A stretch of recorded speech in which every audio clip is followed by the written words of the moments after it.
On this edition of Extra, War comes to the Wii with our review of Battalion Wars 2. We got 15 mates over to play the new multiplayer modes of Rainbow Six Vegas 2. And knock some balls around when we check out FIFA Street 3.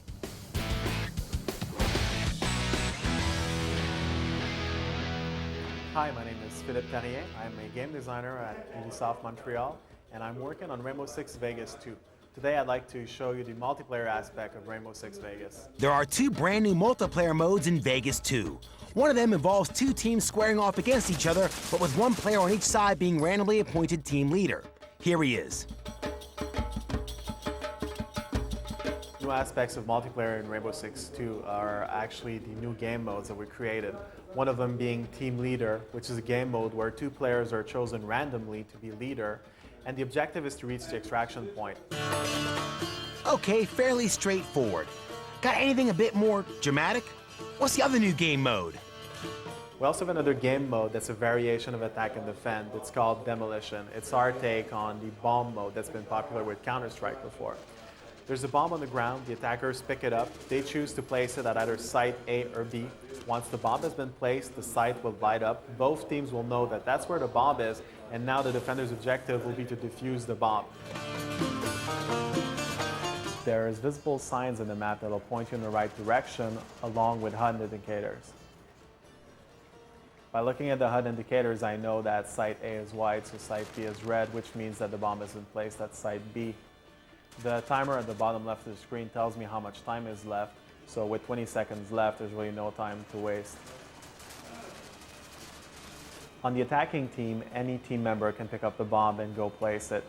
This is different from other game modes where somebody is chosen at random. It really allows the person that's the best suited to placing the bomb to go and perform that task.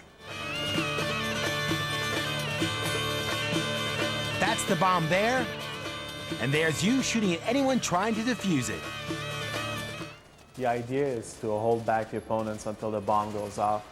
The amount of kills really doesn't matter in this game mode. It's all about letting the bomb go off to win. And that, believe it or not, is the bomb going off. One multiplayer mode that's not new but substantially revised is called Total Conquest. Two teams try and take over the same series of satellite receivers, a bit like the nodes in the Battlefield games. We're playing a game of Total Conquest. Total Conquest is a game that was present in Vegas before, however, we added some new twists. Now you can clearly see on the HUD the situation with the satellites. At the bottom left, you'll see red for those that are captured by the opponents and green for the ones that are captured by your own team. The trick in Total Conquest is to make sure that when the timer reaches 0, your team is holding at least 2 out of 3 of the satellites. This will ensure a victory even at the end of the game. It's always good to keep in mind where your teammates are to try to spread out and cover as much of the terrain as possible. The more satellites you can capture at one time, the better off you'll be to win the game. All the multiplayer modes in Vegas 2 benefit from a brand new player reward system. The whole new reward system in the game is called ACES. ACES are a form of reward for people that play in a tactical manner. That doesn't mean that it's a very hardcore thing because it's very, very accessible. When you play, when you shoot somebody, you do it in a certain way. What we did is we created a list of all those ways that you can kill people and we attribute points to it. Short range kill is good for 5 points. Long range kill is good for +5 marksmanship aces. You can use your points to unlock the new weapons like this laser-sighted submachine gun. Pretty cool. But our favorite new feature of Vegas 2 is called bullet penetration, or in other words, shooting through stuff. What I'm going to do is use one of these light machine guns and give you an example of bullet penetration. Now that we've added bullet penetration in the game, it's very much a real tactic to shoot people through thin walls and thin cover. So when you see people coming, if you're using a weapon with high penetration value like a light machine gun, it's very much a good idea to just shoot through cover and try to get them anyways. So doors are no longer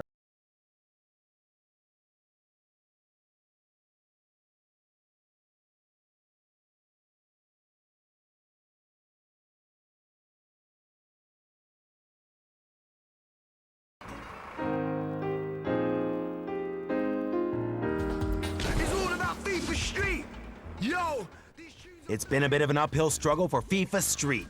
This five-a-side football series where showboating and extreme maneuvers are essential play tactics first appeared in 2005 to universal condemnation. A dreadful control system and almost non-existent computer AI were just some of the complaints. A sequel improved things, but continuing control and camera problems and a lack of online play weren't appreciated. So, will EA score with FIFA Street 3, the first next-gen entry in the series? Let's start by looking at the teams and leagues on offer, a key part of any footy game. Street lets you play as one of 18 national sides. Each is a squad of around 13 players, which means around 250 of today's football superstars are here, albeit as pretty funny caricatures. From the England camp, check out Crouch. And Rooney, priceless. So what about the leagues? Let's forget those for the moment and talk about Street Challenge, the new single-player campaign mode. Here your goal is to become the #1 street team. You'll face a series of ever tougher challengers with access to the next opponent only granted when you've hammered your current opponent all kinds of bad. You'll need to beat them in a standard match. Then in a match where all goals must be headers or volleys. Right. Then in a game where only game breaker goals count. More on those later. Then one where game breakers aren't allowed. Okay. Oh, and then in one where first to 3 wins.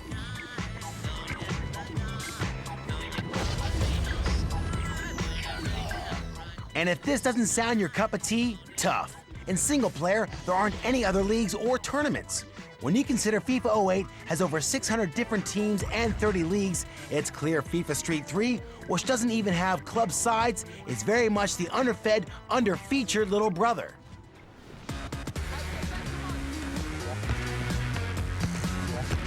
However, for Street 3, the control system has been given a serious overhaul. In addition to passing, shooting, and tackling, there are 2 basic trick buttons, drag and juggle. By combining these last 2 with the right analog stick, you'll get yourself some seriously flashy moves. And boy, is it satisfying.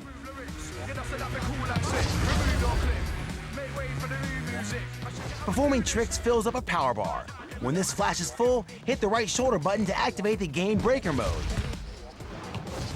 Now, for a short period of time, your player skills are enhanced, allowing you to pull off some seriously dazzling moves and shots, and hopefully score. That's if you don't get tackled, or hit the crossbar. The only thing you need to worry about is the player categories, indicated by an icon in the team setup menu and above a player during play. Each player is either a trickster, enforcer, playmaker, or finisher, and you should use each player's strengths and avoid their weaknesses. Did we? Nah, life's too short. But this will probably add longevity to the game. Overall, the control system in Street 3 is an improvement. It's intuitive, and the ease with which tricks can be pulled off will make even the average player feel like Ronaldo. On the downside, tackling is weak. FIFA don't allow EA to incorporate sliding tackles in the game, so getting possession back from your opponent is often too hard, which ultimately is frustrating. Like any sports game, multiplayer is where it's at. And here you've got a number of options. In head-to-head mode, you devise your own custom face-offs by choosing which of the different game modes, such as headers and volleys, you'll face each other over. For the first time in the series, you can go online. In the World Challenge, you represent your national side, and every win helps your team in the world rankings. FIFA has a similar mode. And one online mode we really liked was Playground Picks. Here, you each take it in turns to pick players for your team from one of the national squads. The last guy to be picked is never happy. I remember it well. Harsh times. There's not a massive array of multiplayer modes here, but what there is ain't bad. Street 3 impresses on the presentation side too. Graphics are smooth, running at 60 frames a second. Most animation is smooth too, but spoiled by some clunky tackling. Disappointing is the lack of pitches. There's just 7. A rooftop in Asia, a beachside setting, a shipyard, and an oil rig. The remaining 3 will be available to download after release. Great. There's some primitive interaction with environments such as running up a wall, rebounding a ball, or having the background shake when you perform a super shot, but it's pretty weak. gun turrets instead of goalposts. Now that would be interactive. A good soundtrack is a plus, featuring the likes of Maya and the Go Team. But a lack of commentary means, again, presentation in Street 3 is Spartan. Overall, Street 3 is definitely the best in the series, but that's not saying much. Though there's excitement to be had trying to pull off flashy goals during game-breaker moments, this is ultimately an underwhelming package that could have been the NBA Jam of football. It ain't. FIFA Street 3 scores 5 out of 10.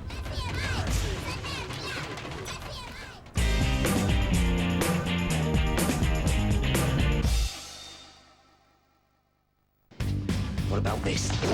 Your mate's got some balls. If they were any bigger, you'd need a wheelbarrow. The governor's back on Bravo. You're nicked.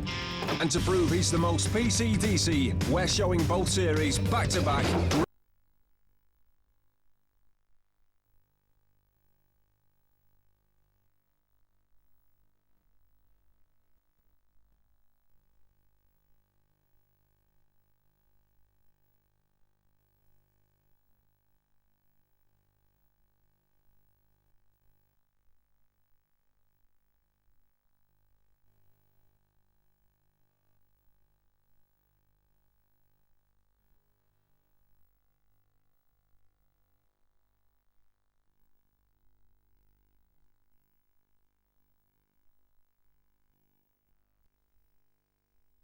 So this week I've mostly been playing FIFA Street 3 on the 360 and PS3.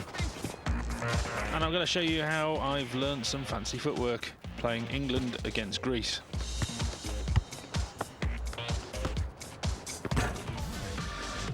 First up, you need to select your team. Now, Robinson or Carson? I know which one I'd choose, and I did. As for that, Ferdinand is a good defender. Then Crouch, Beckham and Rooney. You don't really need to change in that lineup. Very happy with that five-a-side team. Accompanying me in the match is fancy footwork from Chromio. Of course it is. England. Greece. So away we go, and it's the first to 3 goals. Right, so I'm going to try and pull off a few stylish moves. Good skill. As I perform tricks like this and skill moves, my game breaker bar at the top increases, and I'll show you what you can do with that once it's full. But in the meantime, let's try and get a goal or two. Crouch. Let's try juggling and shoot. What a goal. Can rely on Crouch. Let's see it again. Fantastic. And one more time. Always a winner. So at the top now you can see my active game breaker bar is flashing. So once I get possession, what I'm going to do is hit the right button and things should take off from there. Although getting possession isn't the easiest. The game's got a pretty poor tackling system. I'll just activate it anyway. Oh, got possession, off the wall nicely. Right, Ferdinand, let's see some skills. Rooney. Have it. Two-step. So the game breaker basically gives you enhanced abilities, shall we say. It's not infallible. You can get tackled and you don't necessarily always score, but it does help. Right, so Beckham on the ball with some fancy footwork. Let's see if he was justified being left out of the England squad recently. That's doing nobody any favours. Right, we've got Rooney. This got to be the winner. Oh, fancy footwork aplenty. Have it. The winning goal. One more time. Winners.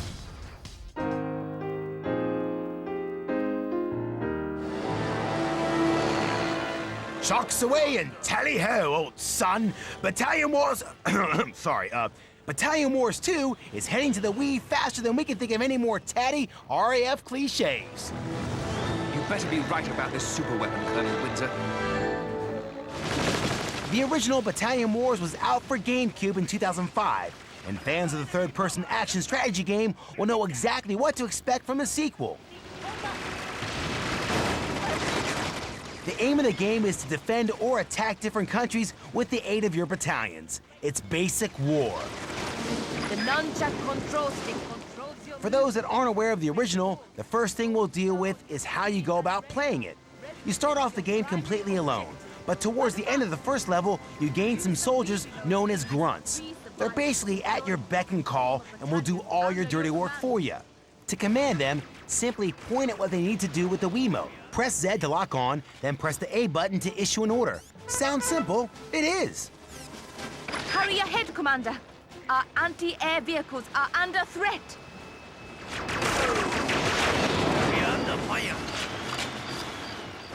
However, as you progress, you'll gain command of more battalions, including grunts, bazooka guys, flamethrower guys, and vehicles. The missions also become bigger. For example, defending the shoreline of Japan. Sorry, slip of the tongue. We mean the Solar Empire. Forgive the intrusion, Emperor Slagle. The outer islands are under attack. Time to throw all the tanks and infantry I've got left at those naval guns. This is where the strategy aspect of the game comes in, and you have to think tactically about which battalion to use to attack the enemy. Stand firm, Commander. Use the correct units against each group of enemies, and we shall surely prevail. Well done, Commander. You use the nunchuck to move around, and all the buttons on the Wiimote and nunchuck have a job to do, which at first can be confusing. However, once the controls are mastered, battles become easier and more entertaining. The game doesn't just involve you sending your troops off into battle. For a lot of the game, you're at the front and can instruct your battalions and vehicles to either follow or wait. Waiting's not always a good call, though. Your battalion has fallen, Commander. Your path is highlighted by gold stars, and if you lose your way, take a look at your map to find out where to go next. This game will definitely give you arm ache if you play for too long. The Wiimote acts as your directional compass, so you have to keep it pointed at the screen at all times. If you let your arm drop a bit, your view will change and you'll end up heading in the wrong direction.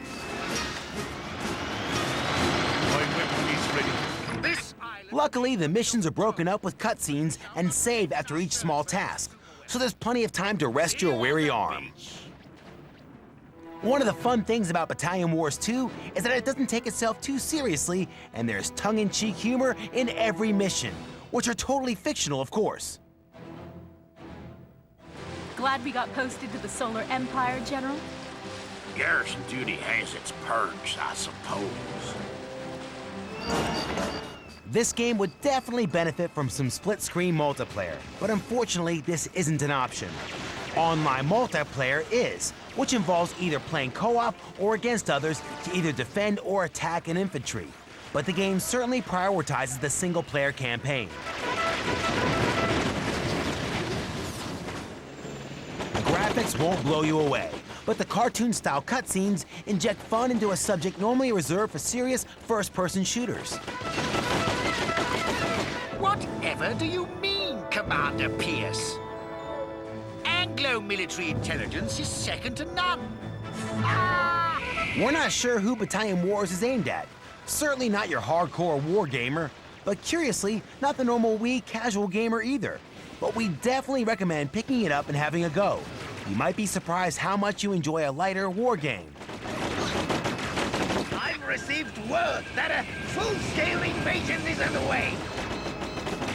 We give Battalion Wars 2 a ballsy 7 out of 10. Bomb them into oblivion!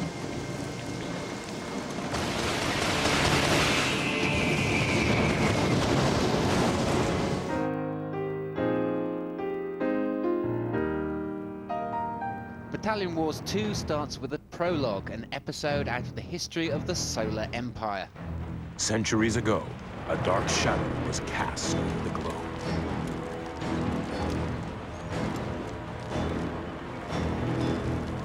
The Iron Legion had all but crushed the free nations of the world. In readiness for the final onslaught, Lord Ferrock gathered his armies at the Iron Tower. None can resist! Total conquest is at hand! But at the last moment, one nation dared to challenge them. The Solar Empire. Trespassers! Legion, attack!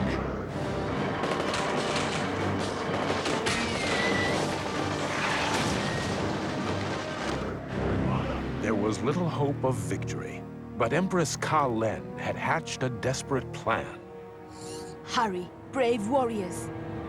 There is so little time.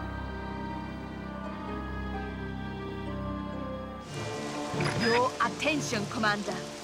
In this staff, we hold the key to the distraction of our enemies, the Iron Legion.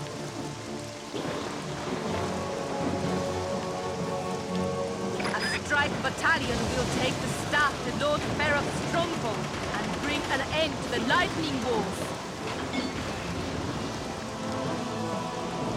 Once atop the Iron Tower, the staff will activate a satellite weapon that shall destroy the enemy from above.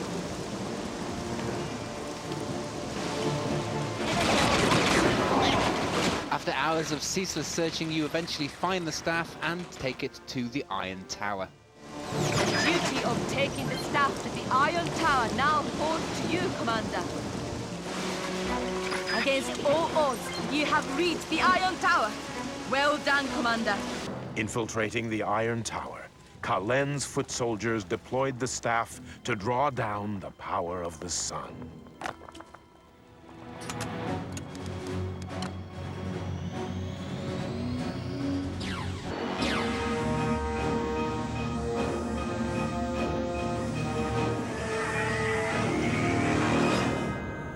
Infiltrators! The enemy sent a signal from atop the Iron Tower!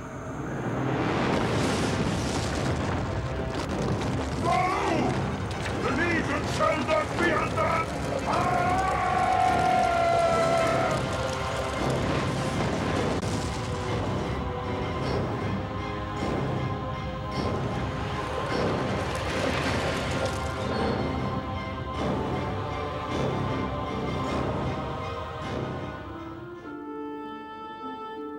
And although the staff was hidden far away from prying eyes and meddling hands, centuries later, a plan would be cast in motion that would once again set the nations of the world at war.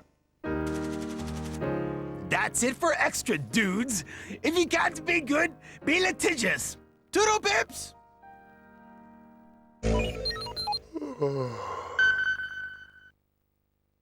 Look at me.